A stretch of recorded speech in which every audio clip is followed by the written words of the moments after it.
मित्रों नमस्कार। 5 राज्यों के विधानसभा चुनाव हुए थे, जिनमें से 4 के रिजल्ट आ गए हैं। 1 का रिजल्ट 4 दिसंबर को आने वाला है। 4 में से 3 राज्यों को बीजेपी ने जीत लिया है और ऐसे वैसी जीत नहीं, इसको बम्पर जीत जिसको बोलते हैं, छप्पर फाड़कर प्रचंड जीत। इस जीत से बीजेपी के हौसले और बुलंद हो गए। यानी 2024 की जो तैयारी कर रही है बीजेपी, उसमें अब बीजेपी ने अपना टारगेट 350 सीटों का रखा हुआ है। यानी अभी उसकी जो 2019 में 302 सीटें बीजेपी को 305 सीटें मिली थी और अब उन्होंने टारगेट रखा है 350। और इसमें कोई शक नहीं है, इसमें शक भी नहीं होना चाहिए कि वो 350 सीटें नहीं जीत सकते। आज पूरे देश भर में हम देखें तो करीबन 12 राज्यों में बीजेपी की सरकार है, जिसमें जो बड़े राज्य हैं महाराष्ट्र, उत्तर प्रदेश, और ये तो 3 राज्य हो गए आपके, राजस्थान, मध्य प्रदेश, छत्तीसगढ़, उत्तराखंड, हरियाणा, और नॉर्थ ईस्ट के जो हमारे 7 राज्य हैं, 7 में से गठबंधन को लगाएं तो लगभग 7 राज्यों में बीजेपी की अपनी गठबंधन है या फुल फ्लेज सरकार। जैसे असम में उनकी सरकार है और असम के जो बगल में मणिपुर में भी बीजेपी की सरकार है, त्रिपुरा में बीजेपी की अपनी सरकार है। तो इस तरह से बीजेपी की अपनी, और हम गठबंधन की बात करें तो ये कुल मिलाकर लगभग 15 राज्य हो जाते हैं। यानी 50% राज्यों में बीजेपी की सरकार, और इन 50% राज्यों में देश की 57% आबादी रहती है। तो आप सोचिए कि 57% आबादी वो बीजेपी के, यानी प्रधानमंत्री नरेंद्र मोदी के प्रभाव क्षेत्र में है, जहाँ बीजेपी राज कर रही है।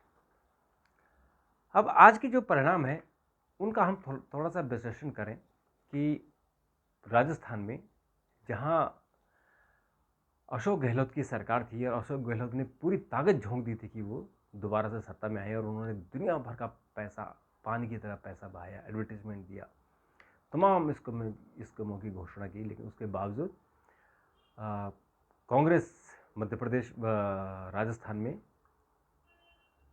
करीबन 74 सीटों पर सिमट कर रह गई है, जबकि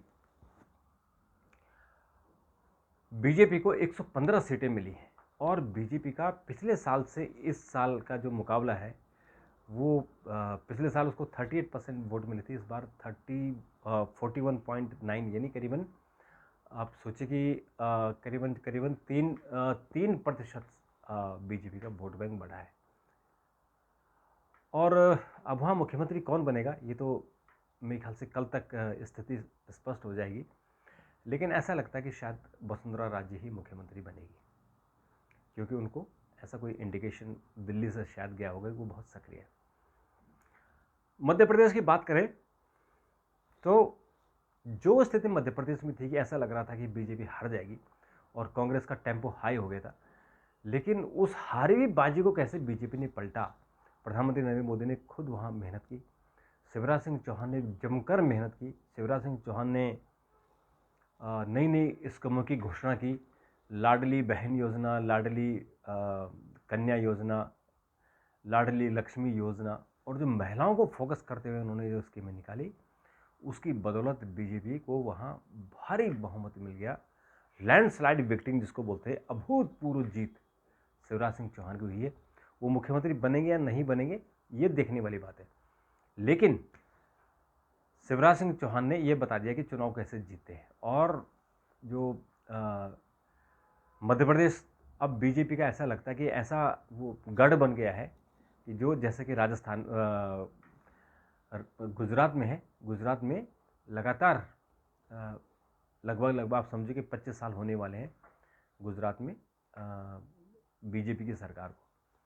तो इस तरह से मध्य प्रदेश को भी अब बीजेपी की, आप समझे, जो गढ़ है उसका, ये लगता है कि अब ऐसे मजबूत गढ़ रहेगा। 161 सीटें जीतना, और इसके अलावा मध्य प्रदेश में लगभग 2% बीजेपी का वोट बैंक बढ़ा है और मध्य प्रदेश में सीटें भी लगभग 56 सीटें ज़्यादा नहीं, लगभग, क्योंकि 104 सीटें बीजेपी ने 2018 में जीती थी और अब उन्होंने 161 सीटें जीत रहे हैं। अभी फाइनल कुछ होने वाला है, तो अगर 161 वो जीत रहे हैं तो यानी करीबन 57 सीटों का बीजेपी को मध्य प्रदेश में फ़ायदा हो रहा है। ऐसे ही छत्तीसगढ़ की बात करें, जहां सब लोग मान के चल रहे थे कि वहां कांग्रेस की सरकार बनेगी, तो वहाँ ऐसा लगता है कि छत्तीसगढ़ में बीजेपी को करीबन 16% वोट का फ़ायदा हुआ और उसकी जो 15 सीटें थी वो बढ़कर 57 सीटें हो गई है। ज़बरदस्त। और जो कांग्रेस का सारा दारोमदार था कि वो छत्तीसगढ़ जीत जाएंगे, तो वहाँ उनको निराशा हाथ लगी है। हम तेलंगाना की बात करें तो तेलंगाना में कांग्रेस की वापसी हुई है 10 साल बाद और एकमात्र राज्य कांग्रेस अब जीती है और कांग्रेस के लिए ये एक संजीवनी का भी काम करेगी। और इस जो चुनाव में बीआरएस को बहुत नुकसान हुआ है, वोटों का नुकसान हुआ है और वोट परसेंट का नुकसान हुआ है, सीटों का नुकसान हुआ है। बीजेपी को सीटों का फायदा हुआ, पहले 2018 में उनकी 1 सीट थी, अब बढ़कर 8 हो गई है और उनकी जो वोट परसेंटेज है वो भी बढ़ा है, करीबन 6.5% के आसपास बीजेपी का वोट बैंक बढ़ा है, वहाँ हुआ है। और जो AIMIM है असदुद्दीन की, उनकी सीटें तो 7 ही हैं लेकिन उनका वोट परसेंटेज कम हुआ है, 2 से घटकर 1 पर आ गया है। तो इस तरह से कुल मिला के जो बीजेपी का लोगों ने इतना भारी बहुमत दिया है, उसका कारण शायद 2-3 कारण हो सकते हैं। एक कारण तो ये हो सकता है कि प्रधानमंत्री नरेंद्र मोदी के प्रति लोगों में जो आस्था है कि ये आदमी जो वायदे करता है उसको निभाता है, और जो उनके छत्रप हैं यानी शिवराज सिंह चौहान हो चाहे वसुंधरा राजे हो, उनकी छवि कोई खराब नहीं है समाज में। और कांग्रेस अपना जो एंटी इनकम्बेंसी है, कांग्रेस उसको खत्म नहीं कर पाई। इस चुनाव में एक चीज और हुई कि जो राजनीतिक दलों ने, खासकर कांग्रेस ने ओबीसी को फोकस किया था और उन्होंने ओबीसी की जनगणना को लेकर उन्होंने कहा था कि हमारी सरकार आती है ओबीसी की जनगणना शुरू होगी, यानी देश को फिर से उन्होंने जातिवाद में धकेलने की कोशिश की। तो उसमें प्रधानमंत्री मोदी ने स्पष्ट कहा कि हमारे सामने पूरा देश एक जाति है, सब लोग भारतीय हैं, और हिंदुओं पर फोकस करते हुए, जो राम मंदिर पर फोकस करते हुए ये भी उन्होंने कहा कि हिंदू है तो हिंदू में जो SC ST OBC है वो सब हिंदू में आ जाता है, तो वो उन्होंने उसको काउंटर करने की कोशिश की। और दूसरा, प्रधानमंत्री ने कहा कि उनकी 4 जातियां हैं, एक महिला, दूसरा किसान, तीसरा युवा और चौथा गरीब। ये 4 ही इस देश की जातियां हैं और इन 4 जातियों की अगर हम सेवा करेंगे तो हमको मेवा मिलेगा, यानी ये हमको आशीर्वाद देंगे। तो सिंपल सी बात है, और उन्होंने आशीर्वाद दिए। तो ये मुझे लगता है कि देश अब जातिवाद की जो एक कलंक था इस देश पर, उस कलंक से बाहर निकलना चाहता है। जो मंडल कमीशन के कारण दोबारा से जातिवाद फैल गई थी इस देश में, अब दोबारा से वापस वो जातिवाद को ख़त्म करना चाहता है। तो ये बहुत अच्छी बात है कि हमारा देश से जातिवाद खत्म हो जाए। अब मित्रों, जो ये 3 राज्य जीते हैं बीजेपी ने, इसका एक फ़ायदा तो ये होगा कि राज्यसभा में बीजेपी को पूर्ण बहुमत मिल जाएगा, क्योंकि अब छत्तीसगढ़, राजस्थान और जो मध्य प्रदेश है, वहाँ से जितनी भी सीटें होंगी राज्यसभा की, अब बीजेपी जीतेगी। तो राज्यसभा में अभी भी वैसे करीबन 96-97 सीटें बीजेपी की है, तो वो संख्या बढ़ जाएगी। बीजेपी को बहुमत के लिए लगभग 123-124 सीटें चाहिए। तो वो मुझे लगता है कि अब बीजेपी को वो जो बहुमत की कमी थी वो पूरी हो जाएगी।